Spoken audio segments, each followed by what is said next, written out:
ನಮ್ಮ ಏನೋ ಏನಂತಾರೆ ಅನೇಕ ದುಃಖಕರವಾದ ವಿಚಾರಗಳು ನಡೀತಾ ಇದೆ, ನಮ್ಮ ಕಣ್ಮುಂದೆನೇ ನಡೀತಾ ಇದೆ, ಕೇಳ್ತಾ ಇದ್ದೀವಿ. ಅದನ್ನು ವಿಶ್ಲೇಷಣೆ ಮಾಡೋ ಅಗತ್ಯ ಇಲ್ಲ ಇವತ್ತಿನ ಮಟ್ಟಕ್ಕೆ. ಎಲ್ಲ ಕನ್ನಡದ ಮನಸ್ಸುಗಳಿಗೆ ಗೊತ್ತಾಗ್ತಾ ಇದೆ, ಇಡೀ ಭಾರತಕ್ಕೆ ಗೊತ್ತಿದೆ, ಇಡೀ ಪ್ರಪಂಚಕ್ಕೆ ಗೊತ್ತಿದೆ. ಬಟ್ ಹಿಂದೊಂದು ಕಾಲದಲ್ಲಿ ಈ ಸಾವು ಬಂದಾಗ ನಮ್ಮ ತಾತ ಹೋದ್ರಂತೆ, ನಮ್ಮ ಅಜ್ಜಿ ಹೋದ್ರು ಅಂತ ಸಹಜವಾಗಿ ಹೇಳ್ತಾಯಿದ್ರು. ಅಂದರೆ ಒಂದು 80-90 ಆಸುಪಾಸಲ್ಲಿ ಎಲ್ಲರೂ ತೀರ್ಕೋತಾಯಿದ್ರು. ಆದರೆ ಈಗ ಕಾಲ ಬದಲಾವಣೆ ಆಗಿದೆ. ಈಗ ನಮ್ಮ ಸ್ನೇಹಿತರುಗಳೆಲ್ಲ ಹೋಗ್ತಾ ಇದ್ದಾರೆ, ಅಂದರೆ ನಮ್ಮ ವಯಸ್ಸಿನವರು 70-60. ದುರಂತ ಅಂದರೆ ಏನಪ್ಪ ಅಂದರೆ ನಮಗಿನ್ನ ಸಣ್ಣ ವಯಸ್ಸಿನವರು ಹೋಗೋದು ತಡ್ಕೊಳ್ಳೋಕ್ಕೆ ಆಗೋದಿಲ್ಲ. ಅದಕ್ಕೆ ಉದಾಹರಣೆ ಅದು ಅಪ್ಪು ಆಗಿರ್ಬೋದು ಅಥವಾ ನನ್ನ ಹಳೆಯ ಚಿರು ಆಗಿರ್ಬೋದು.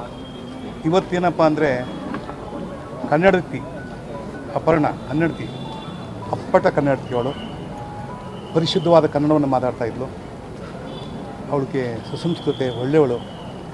ಅನೇಕ ಧಾರಾವಾಹಿಗಳಾಗಿರ್ಬೋದು ಅಥವಾ ಅವಳ ಒಂದು ಏನು ನಿರೂಪಣೆ ಆಗಿರ್ಬೋದು, ಎಲ್ಲೂ ಆರ್ಭಟ ಇರ್ತಿರಲಿಲ್ಲ. ಸಹಜವಾಗಿ ಸುಲಲಿತವಾಗಿ ಕನ್ನಡವನ್ನು ಮಾಡಿ ನಮ್ಮ ಟಿವಿಗಳಿಗೆ ಆನಂದ ತಂದಂಥ ಅಪರ್ಣ ನಮ್ಮ ಮುಂದೆ ಇವತ್ತಿಲ್ಲ. ಅವರ ಯಜಮಾನರನ್ನು ಮೀಟ್ ಮಾಡಿದೆ, ಒಂದು ಮಾತು ಹೇಳಿದ್ರು, ಆಕೆ ಮುತ್ತೈದೆಯಾಗಿ ತೀರ್ಕೊಂಡಿದ್ದಾಳೆ. ಅದೊಂಥರ ವರ ಅಂತ ಹೇಳ್ಬೋದು. ಯಾಕೆಂದರೆ ಸಾವು ನಿಶ್ಚಿತ, ಆದರೆ ಮುತ್ತೈದೆಯಾಗಿ ಹೋಗೋದಿದೆಯಲ್ಲ, ಅದು ಅವ್ರು ಪಡ್ಕೊಂಬಂದಂಥ ವರ ಅಂತ ಹೇಳಬೇಕಾಗತ್ತೆ. ಅವ್ರ ತಂದೆ ಆಶೀರ್ವಾದ. ಏನೇ ಆಗಲಿ ಸಾವನ್ನೇ, ಅದು ಯಾವ ರೀತಿ ಬರುತ್ತೆ ಅಂತ ಯಾರಿಗೂ ಹೇಳೋಕ್ಕಾಗೋದಿಲ್ಲ. ಅವಳ ಆತ್ಮಕ್ಕೆ ಶಾಂತಿ ಸಿಗಲಿ. ಅವಳು ಕನ್ನಡಕ್ಕೆ ಮಾದರಿಯಾಗಿದ್ದಾಳೆ.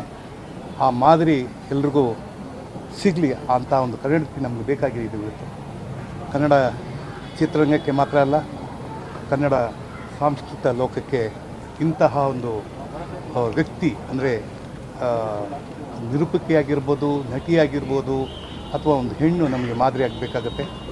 ಬಹುಶಃ ಅದೇನೋ ಗೊತ್ತಿಲ್ಲ, ಅವಳ ಮೊದಲನೇ ಚಿತ್ರನೇ ಮಸಣದ ಹೂವು ಅಂತ ಬಂದುಬಿಟ್ಟಿದೆ. ಯಾಕೋ ಇದೆಲ್ಲ ಕಾಕತಾಳಿ ಅಂತ ಅನ್ಸುತ್ತಾ ಅಂತ ಗೊತ್ತಿಲ್ಲ. ಪುಟ್ಟಣ್ಣ ಕಣಗಲ್ಲು ಅವಳನ್ನ ನಾಯಕಿಯಾಗಿ ಮಸಣದ ಹೂವಿನಲ್ಲಿ ತಂದಿದ್ದಾರೆ. ಇವತ್ತು ಅವಳಿಲ್ಲ, ಆದರೆ ಆ ಸಿನಿಮಾ ಇದೆ.